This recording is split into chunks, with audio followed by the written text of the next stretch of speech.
अस्सलाम वालेकुम dear viewers, welcome to my channel मेरे ख्वाब और इसकी इस्लामिक ताबीर। आज एक नई वीडियो लेकर हाजिर हुई हूँ जिसमें आपको बताया जाएगा कि ख्वाब में पतंग का देखना कैसा है। चलिए शुरू करते हैं आज की वीडियो। ख्वाब में पतंग या काइट देखना। ख्वाब में पतंग या काइट की मुख्तलिफ ताबीरें हैं। इस वीडियो में आपको मुख्तलिफ ताबीरें बताई जाएगी। चलिए शुरू करते हैं आज की वीडियो। ख्वाब में काइट देखने की क्या ताबीर है। अगर साहिब ख्वाब देखिए कि इसने ख्वाब में एक या एक से ज़्यादा पतंगे उड़ती हुई देखी हैं तो फजूल खर्चों ने वक्त ज़ाया करने, दुनिया के कामों में पड़ने और आखिरत के बारे में बेफिक्र होने की अलामत है।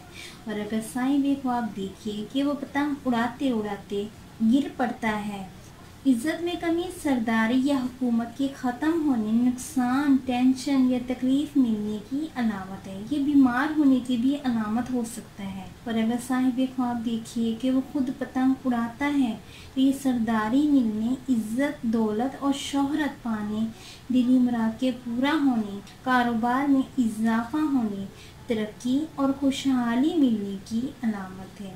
ये सेहतमंद होने, शादी या मंगनी होने की भी अलामत हो सकता है। ख्वाब में पतंग का मिलना, लेना या पाना ये सरदारी, इज्जत, दौलत, शोहरत, फलाह और खुशहाली, सेहतमंद होने, शादी या मंगनी होने के चांसेस होने की अलामत है। और अगर साहिब ख्वाब देखिए कि वो पतंग किसी को देता है, ये टेंशन के ख़त्म होने, गुमराही से बचने, नेक नाम होने, रिज़्क और मर्तबे में इजाफे की अलामत है। और अगर साहिब ख्वाब देखिए कि वो पतंग को ख्वाब में सेल करता है या बेचता है तो ये साहिब ख्वाब को इस ख्वाब की ताबीर भी अच्छी होगी। तो ये रंजो गम के दूर होने, सेहतमंद होने, ऐश और इशरत मिलने, मुत्की और परहेजगार होने की अलामत है। ख्वाब में पतंग का खरीदना ये शोहरत पाने, तरक्की मिलने, दिली मुराद के पूरा होने की अलामत है। और अगर साहिब ख्वाब देखिए कि इसके पास कटी हुई या उड़ती हुई पतंग इसने पकड़ी है तो ये शोहरत, सरदारी पाने, इज्जत में इजाफा होने, दिली मुराद के पूरा होने, अनकम्प्लीट काम के कंप्लीट होने, दुख दर्द के खत्म होने, दिली मुराद के पूरा होने की अलामत है। और अगर साहिब ख्वाब देखिए कि वो पतंग को उड़ाता है मगर इसकी पतंग कट गई है तो दिली मुराद के ना पूरा होने, दुख दर्द, गम, मुसीबत, रुसवाई, टेंशन मिलने की अलामत है। ये बीमार होने की भी अलामत हो सकता है। इज्जत, दौलत, शोहरत में कमी, कारोबार में नुकसान होने की अलामत है। ये साहिब ख्वाब की जिंदगी को खतरा होने की भी अलामत हो सकता है। ख्वाब में पतंग का गुम होना या चोरी होना या फट जाना भी ठीक नहीं है। ये बदनामी, मुसीबत, टेंशन, रुसवाई, बीमारी की अलामत है। और अगर साहिब ख्वाब देखिए कि वो बुलंदी पे पतंग उड़ाता है तो ये कारोबार में फ़ायदा मिलने, इज्जत, दौलत, शोहरत और फ़ायदा मिलने की अलामत है।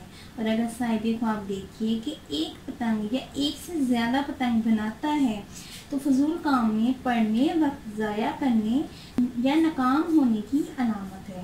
और अगर साहिब ख्वाब देखिए कि वो ख्वाब में पतंग किसी का चोरी करता है तो ये बदनाम होने, रसवाई मिलने, नुकसान होने, फजूलियात में पड़ने और रंज और गम मिलने की अलामत है। अच्छा ख्वाब देखने पे हमें अपने परवरदिगार का शुक्र अदा करना चाहिए और बुरे ख्वाब की ताबीर से बचने के लिए हमें इस्तग़फ़ार करनी चाहिए, सदका और खैरात करना चाहिए, अपने परवरदिगार से अपने लिए अच्छे की दुआ करनी चाहिए। उम्मीद करती हूँ कि अल्लाह तबारक ताला आपका ख्वाब आपके हक़ में बेहतर करे और उम्मीद करती हूँ कि आपको ये वीडियो अच्छी लगी होगी तो इस वीडियो को लाइक, शेयर एंड सब्सक्राइब करें। अगर कोई सवाल करना हो इस वीडियो के मुताबिक या किसी भी ख्वाब की कोई भी ताबीर मालूम करना चाहते हैं तो कमेंट्स में कर सकते हैं। और ये मेंशन ज़रूर किया करें कि आप मैरिड हैं या अनमैरिड, मेल हैं या फीमेल, क्योंकि ताबीर के लिहाज से मैरिड और अनमैरिड, मेल और फीमेल की ताबीर डिफरेंट होती है। Thanks for watching and supporting video. Allah हाफिज़।